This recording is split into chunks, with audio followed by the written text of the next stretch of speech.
no tiene audio, ¿sí? When there's no audio, right? Ok, hola, ¿cómo están a todos? Bueno, gracias por haber venido al Portland Grassroots Media Camp. Le damos la bienvenida a todos los de habla hispana y los que no hablan español también.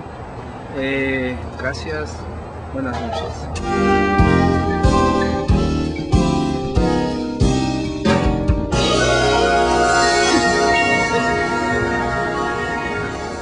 Is it working? Okay, so I want to tell the story about how Arturo and I just set this whole thing up. No, it's not recording. It's not recording. No, it's recording onto here, I think.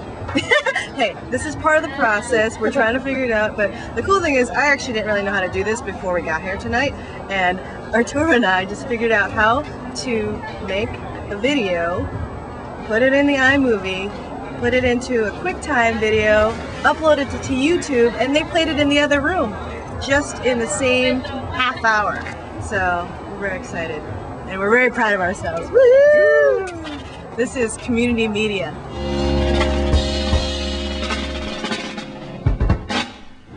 Alright, so just tell me. Okay, so I was in southern Africa, going down the Zambezi River, like from Victoria Falls, caught a ride down to like the Zambezi forest, right? And so I was like, I had just been in this like super shady hotel, but there was like no place else to stay, so I was like spending the night, and then I look on my ribs, right? And so there's like this like pimple, but it's like right on my ribs, like right about there. And so I'm like looking at it and I'm like, what the hell is a pimple doing right there, you know? And then, but it starts like being all sore and itching like shit, you know? And so I'm like, what the hell, you know? Maybe it's a spider bite, you know? But then I started looking at it and like 4 more hours go by and it's just like sore as shit. And we're like cruising down this river and all this spray from the boat is coming up onto this and it's just like hurting, you know? So I'm like, what the hell? And there's a whitehead on it. So I'm like, oh, it has to be a pimple, you know? So I go to pop this sucker, you know?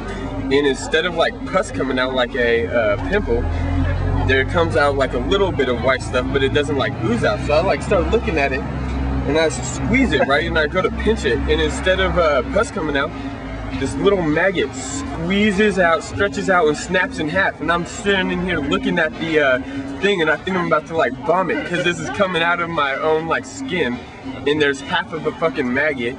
And it just, and the other the head of it is like still in there, and I'm freaking out because I don't know anything about this stuff, and so I'm like asking all the like local dudes, I'm like, what the hell is this shit, you know? And so they're like, oh, that's the Tootsie fly, man, it lays its eggs in you when it bites you. And so they're like, better make sure you get the head out, you know? And so like I'm ass deep in the Zambezi jungle, you know?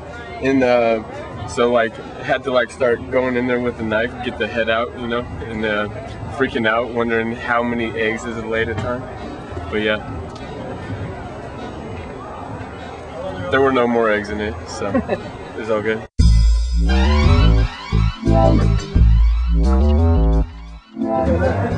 Okay, go. How's it going, man? All right, more sport in Spanish. It's classic. Federico García Lorca.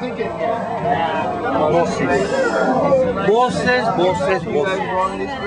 Voces de muerte sonaron cerca del Guadalquivir. Voz antigua que relumbra. Voz de clavel varonil. Les clavó sobre las botas mordiscos de jabalí. En la lucha daba saltos jabonados de delfín. Bañó con sangre en el hígado su corbata carmesí. Pero eran 4 puñales y tuvo que confusión. Cuando los herales sueñan, Verónica Fialelí. Cuando las lunas dicen, Verónicas al agua gris, voces de muerte sonaron cerca del Guadalquivir. Antonio Torres Heredia, Tamborio de Duracruín, Moreno de verde luna, voz de clavel varonil. ¿Quién te ha quitado la vida cerca del Guadalquivir? Mis 4 primos Heredia, hijos de Benamití. Lo que en otros no envidiaban, ya lo envidiaban a mí. Zapatos color corinto, medallones de marfil, y este cutis amasado con aceituna y jazmín. Ay, Antoñito el Camborio, digno de una emperatriz. Acuérdate de la Virgen, porque te vas a morir. 3 golpes de sangre tuvo y se murió de perfil. Viva moneda que nunca se volverá a repetir. Y un ángel marchoso pone su cabeza en un cojín. Otros de rebordanzado encendieron un candil. Y cuando los cuatro primos llegan al Benametí, voces de muerte cesaron cerca del río Guadalquivir.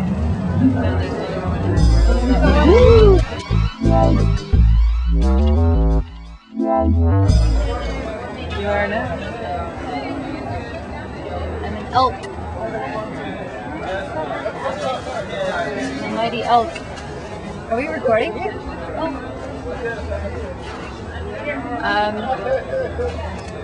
So my story is that when I was 26 or 27, I decided to go spend the millennium in India, because I'd always wanted to go to India. And so I saved up a bunch of money and ended up going. And I flew into Delhi and I got 2 weeks worth of Hindi lessons, and I got a book of how to say basic stuff. And I got a train ticket that I thought was to Dharamsala, which is up north in India. And what I really wanted to do is just go there and kind of drop out for a while. I'm sick of being in the United States. I thought I was going to go there and have some kind of like style transcendental experience. Meet the Dalai Lama, and he was going to tell me what I should do. And so I got a train ticket, and it didn't say Dharamsala because it was in Hindi, but I thought it was going to the right place, but actually it wasn't. It was going to a different town, a different hill station. So I got on a train, and I didn't realize that when you get in trains in India, if you buy it's called a seat car, you can actually sit in the train. And that's what I had purchased. But actually I sat with people who didn't really have tickets. So I was in with like about 50 men who were all looking at me like, what are you doing here? Why are you in this weird car? And so I rode it all the way to the end of the line. And we got to this town called Shimla, which was the end of the line. And I apparently had bought a ticket to Shimla, and I didn't know where I was at all. And so I got my backpack, and I kind of like furtively got off the train, and I started kind of walking down the platform. And I had no idea. I was in the middle of northern India. I didn't know what I was doing, where I was going, where I was going to stay. And I saw a woman. I thought, okay, I'm going to go talk to her. I'm going to use my limited Hindi and I'm going to say, oh my God, what am I going to do? I'm in Shimla. Can you help me? And so I went to this woman and I ran up to her and I kind of patted her on the back and I said, do you know if there's a train that goes to Dharamsala? I need to go to Dharamsala. I'm kind of stranded here.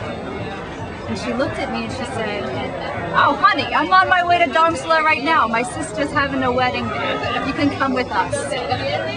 And her name was Goopy Nader, and she was from New Jersey, and she owned a chain of Blimpie sub shops up and down the East Coast. And she was there for her sister's wedding, and I got to come along to her sister's wedding, and they didn't know that we had just met on the train. They thought that I was like her best friend from America. So I got like the total royal treatment. I got to dance with the groom, and I got to stay in their house. And it was the most amazing vacation I've ever had. And probably one of the more bizarre stories.